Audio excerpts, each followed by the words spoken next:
Hey everyone, so in this video, I'm going to show you how to count names on Google Sheets. So this is going to become particularly useful in case you want to see how many individuals have the same exact name. So be sure to stick around just because this video is going to be short, sweet, and to the point. And so let's go ahead and get started.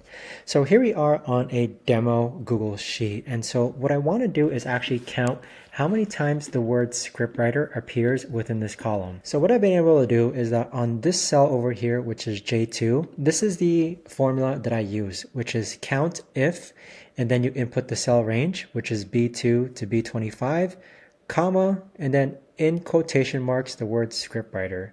So if I go ahead and change this to, let's say, full production, and then click on enter, it's now going to count the word full production 3 times, which is 1, 2, 3. So if we change this back to scriptwriter, in quotation marks, scriptwriter, and then enter, you can see that it's now counted scriptwriter 5 times, which is 1, 2, 3, 4, and 5. So this is the best and easiest way I found to actually go ahead and count. If you know of a better or easier way to actually do this, let me know in the comments down below. Thanks so much for watching everyone, and I'll see you guys all in the next video. Take care.